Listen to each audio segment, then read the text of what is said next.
1900. A new century begins. Hopes are high for the nation known for freedom. But for African Americans, the promise of freedom forged on the battlefields of the Civil War less than 40 years earlier was far from becoming a reality.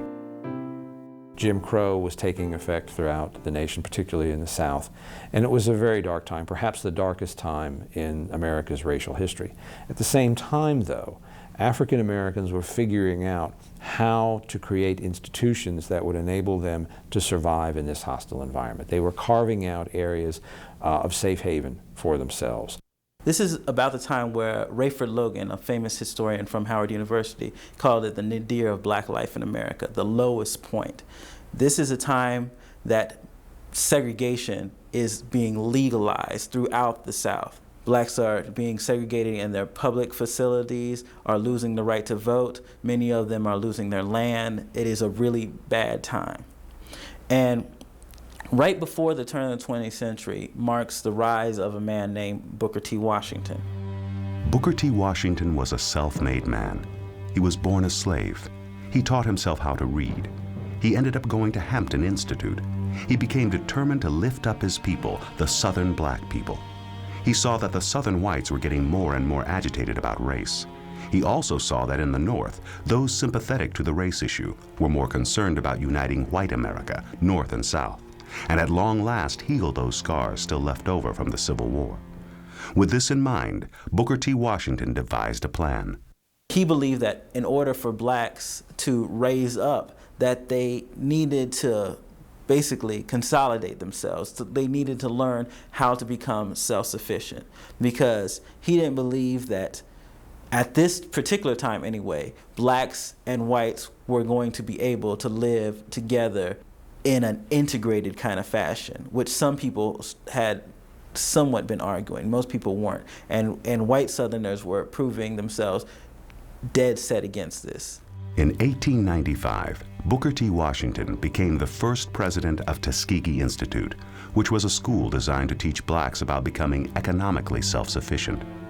They taught blacks how to purchase a farm, how to work a farm, how to become skilled laborers.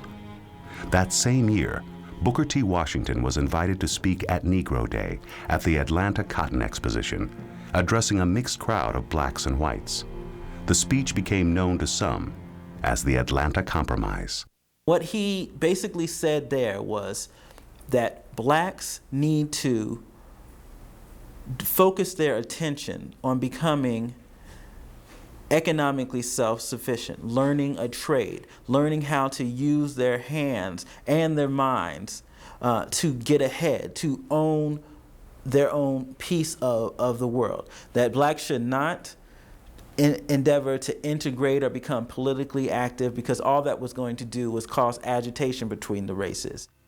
Booker T. Washington's message fit the times well. The white community in both the North and the South embraced it, as did most of the black community. When Booker T. Washington gave this address, they embraced him and said, that's a good plan. Most blacks didn't want to, quote unquote, integrate as we think of now, living in white neighborhoods, going to school with whites. They wanted an equal chance to have their own communities. But for some African Americans, what Booker T. Washington was asking for was not enough. At the dawn of the new century, another black intellectual began to add his voice to freedom's song. He was the first black to receive a doctorate degree from Harvard. His name was W.E.B. Du Bois. And what he had to say struck a different tone than that of Booker T. Washington. With his schoolmate William Monroe Trotter, the first black Phi Beta Kappa at Harvard, Du Bois developed a plan to act as a counterforce to Booker T. Washington. Their plan called for full equality in America. They would not settle for anything less than a right that was given to any American. So somebody who was born in America, whose family was raised in America, whose grandfather was most likely born in America. They wanted every single right that the Constitution declared that a native-born American deserved, that the Bill of Rights suggested that every single American should have. In 1905, Du Bois and Trotter met with 59 other like-minded black men in Buffalo, New York. The historic meeting would later be dubbed the Niagara Movement. They had to cross the border into Canada to meet, because they could not find facilities in Buffalo. Even in this northern city, African Americans were not allowed to congregate in white establishments. So they crossed the border into another country to make a declaration for American rights. And here, the Niagara Movement began with a declaration of principles. These are the demands, and I use that term, demand, because they use that term in a document. In 1905, they demanded the right to vote. They demanded the right for access to health care. They demanded the right to go to school at high quality schools. They demanded the right to be judged by a jury of their peers. These are all rights that are every day being denied Black Americans, that the average person could have afforded at this time that was not Black. They're saying this, we demand these things, which is a tone incredibly different than what Booker T. Washington was saying 10 years earlier. The Niagara Movement comes to life for me, and I relate to it because it's at a time in African American history and in American history that America is at a place where it can make some decisions. It's right not long after the turn of the century, in the 20th century, and Americans have some choices to make about where they're going to go with race relations. And the people who organized the Niagara Movement, like Du Bois and Trotter, understand this even more than white America does.